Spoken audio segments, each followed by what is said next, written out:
First trend that I mentioned, Emma, was that I think organizations are now discovering that there's a problem with work from home. So we come out of the pandemic with great hopes.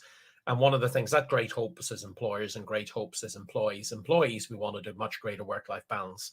And for many, that actually meant not working in an office and at home. It meant exclusively working from home. And organizations came along with that idea. And I think there was a couple of reasons why they did that. One was definitely there's a competitive labor market, and therefore companies have had to offer their employees more and more benefits to attract them. But employers also went, my goodness, we can save a lot of money on buildings.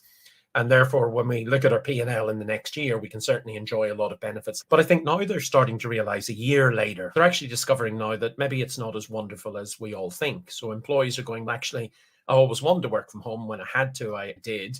Now, actually, I'm missing the office and missing the camaraderie and everything else, and actually missing getting out of my house. And employers themselves are starting to say, actually, our workers aren't as productive because some people are still in their pajamas to 10 o'clock. Be honest, folks, we know who you are. They're not teaming as well. And by that, I mean, it's very hard to suddenly build teams over Zoom. Where normally you might be in an office, you might see someone you haven't talked to in a while. You might have a conversation. You might go out for lunch. You might go shopping with them. You might go for a coffee with them. All that stuff, all those little social interactions creates glue.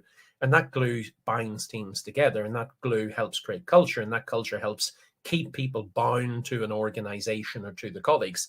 And that's a little bit looser. And I think there was some stats done recently that showed people hired in pandemic are actually 20+% less likely to stay inside of an organization than those who were actually brought into an organization and worked there every day. You're starting to see new interns, new graduates, new recruits coming into an organization and not being as productive because they don't know who to ask the question of. And when they do have the question, they have to book it into their meeting as well. So they're starting to see, as employees, actually, this is a bit of a struggle. I don't know anyone that's a bit more of a commercial transaction. It's not so much fun staying at home all the time. Employers are starting to see a loss of productivity, a loss of creativity happening, and a loss of culture and a higher attrition rate. I believe more employers and more employees will see the advantages of working in an office. And what you will see is not exclusive work from home in as many instances, but actually a hybrid workforce who work from home in the office. I think what you're going to notice is my second trend, a great awkward. And by great awkward, and I've had to go through it myself, when you go back into the office, your default is working remote. So immediately when you're booking an appointment with someone, it's not let's go to the canteen, the cafe, the coffee shop next door. It's actually let's jump on Zoom. And what you're seeing instances of is people who are on the same floor or just a floor apart still booking Zoom meetings to have conversations. And then when it comes to noise in the office as well, everybody's starting to get used to each other, because at home you could talk as loudly as you want, but all of a sudden you're back into shared office space. And therefore it's a little bit awkward wondering, actually, I've forgotten the rules. I've forgotten the etiquette of being in an office. Now I'm going to have to learn to work in an office one more time.